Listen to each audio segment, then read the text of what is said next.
Today I am sharing with you the Lancome perfumes in my collection.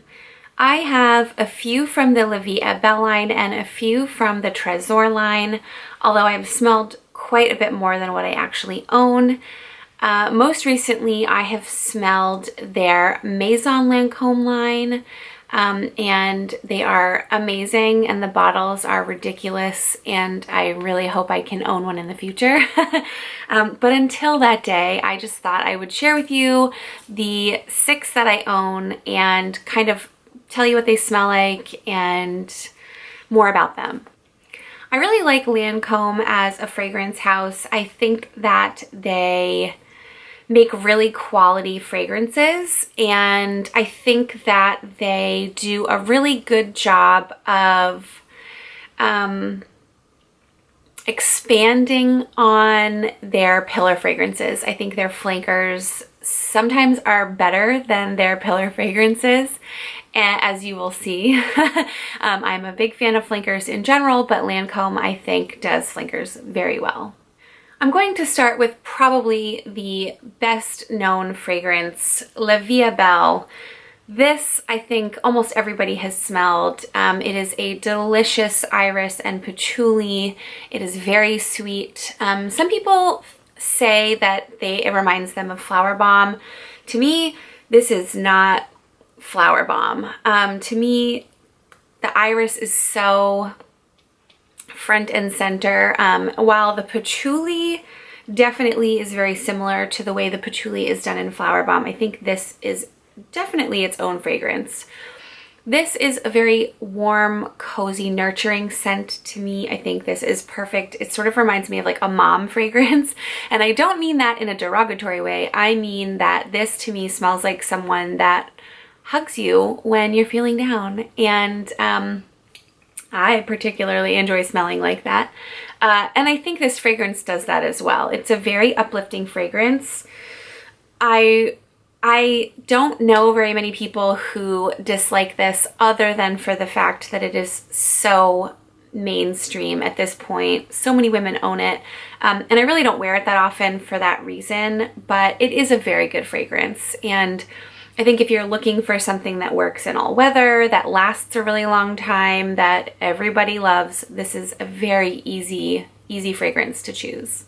I love Livia. I don't wear it as often as I would like because of how popular it is, but one flanker of Livia that I highly recommend to any Livia lover is Absolu. This is Livia gone nuclear. Livia on its own is a very strong fragrance. The projection is incredible, the longevity is incredible, and this fragrance somehow amplifies it. This is Iris Praline. There's still that patchouli there, but this is so much sweeter than Livia. I think the iris is amped way up, so to me this smells a little bit colder than Livia. And like I said, the projection and the longevity on this is insane, so you can absolutely like kill yourself if you spray this directly on. This is more of a spray it in the air and walk through it kind of fragrance. And it is a little pricey for the size, because I think this might be an extra. Well, it says L'Absolu de Parfum, so I don't know if that's just the name or if that's the concentration, but it is very concentrated. A little goes a long way. The bottle is spectacular. The cap on Livia, the original, is a see-through acrylic, and it has that beautiful little like ascot sort of scarf. This is a metallic cap, and it has a more metallic scarf as well, and the top of the bottle is also like a chrome finish. It is gorgeous. If you know someone who loves Livia, I think this would be a really great gift. And if you love Livia and you want to sort of amplify it, this is also amazing. This fragrance is my favorite Livia flanker. This is Livia Intense. This definitely maintains the DNA of Livia, but there is hazelnuts added, and whipped cream. It's very creamy and nutty. The iris is still there, the patchouli is still there. I think if you smell Livia Belle, it is recognizable in this, but this on its own I think is different enough from Livia Belle that nobody would mistake the two. I love hazelnuts. I love this fragrance. This fragrance is so amazing, especially in the winter and fall. This fragrance just...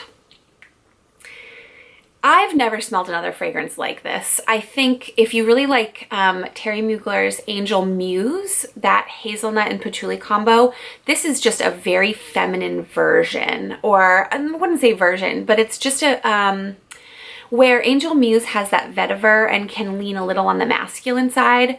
I think if you like Angel Muse, or if you find Angel Muse just a little too masculine for you, this is exactly what you're looking for. This is just a very sweet feminine scent. I think this one is not as cozy as Livia Belle. That iris is amped up, and so to me smells a little bit cooler, but it is so spectacular in the fall and winter. I absolutely cannot get enough of this in the cooler months. I love it. It smells so good. It really is... It's just so good. The projection and the longevity, again, are amazing on this. I cannot recommend this enough. This is actually one of the few perfumes that I have a backup bottle for because I love it that much. I highly recommend if you love hazelnuts, or if you like Livia Belle and want to try something else. From the Tresor line, I have 3 flankers. This is Tresor L'Eau de Parfum Lumineuse. And this is, in my opinion, the closest of my flankers to the original Tresor. The original Tresor is like a fruity rose, and not really my cup of tea. This I got in a swap, and it's not really my cup of tea either. This has notes that I think I would love, but something about this just is a little too... Well, I'll describe it and maybe I'll be able to figure out what it is about it. So this is rose for sure, which is one of my favorite notes. There's definitely a praline note in there, but there's something that's kind of sparkly in there that I'm not a huge fan of. It smells, even though like praline and rose, to me sounds like it would be like a heavy, sweet scent. This is just very bright. I think luminous is absolutely a great descriptor for this. It's very sparkly. It doesn't smell powdery, and it doesn't smell soapy. I can't really put my finger quite on it. The original Tresor has peach in it. I don't think this has peach in it, but peach is a note that I really dislike in perfume, and I feel like there's peach in here, and that's what's kind of driving me nuts a little bit, as well as that like sparkliness.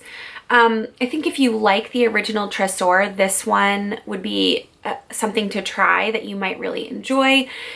However, if you are coming from flankers such as Tresor La Nuit or Midnight Rose, this would not be my suggestion. This, I think you would have the same trouble that I do with that sparkliness. Tresor Midnight Rose is a really jammy rose. This is, in my opinion, similar to the Tresor original with that rose, but the raspberry in here is incredible. It is so sweet. It is so syrupy. Really, if you like candied or jammy roses, this is, I feel like it's one you must have. I feel like this is something that you should have in your collection. This works really well in the fall and winter. I think cooler temperatures keep this from getting too much. But I think this could work in spring as well. I think this is bright enough. It doesn't feel like a heavy winter perfume. It's just that sweetness can get a little overwhelming.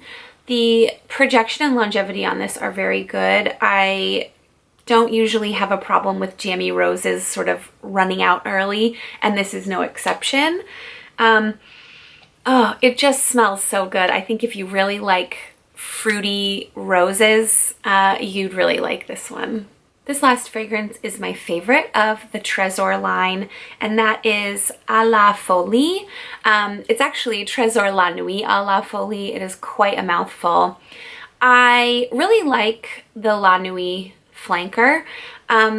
It's good. It's very sexy. I think too many people wear it, which is one of the reasons that I prefer this one, although I can absolutely see this one overtaking La Nuit. I think La Nuit is very heavy and really suitable for nighttime, whereas à la Folie, I think you could wear that day or night. And I think you can wear it in a lot more temperatures. I wore this on date nights in the summer and it was great. I'm very excited to see how this performs in the winter.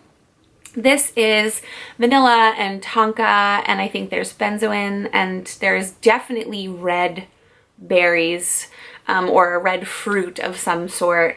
It just smells very like red and juicy, as well as rose.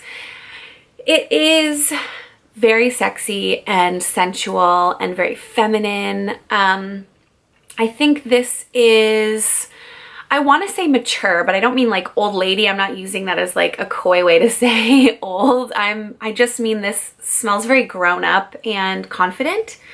A woman who's very sure of herself. It's sweet without being overwhelmingly sweet. This is just very good. I can't think of anything that this smells similar to make like a comparison, but that's a good thing. There aren't fragrances that you already own that smell like this. This is very, very much its own fragrance.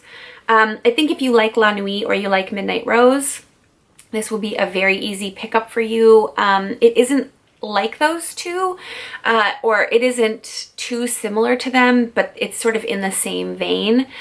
Actually, if I think about La Nuit and Midnight Rose at the same time, like if I think about spraying those two, this kind of gets close to that. So I would say sort of the halfway point between those two.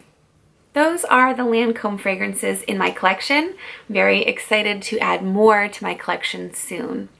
I would love to hear in the comments what your favorite Lancome perfumes are, as well as the ones that you'd like to try. Thank you so much for watching.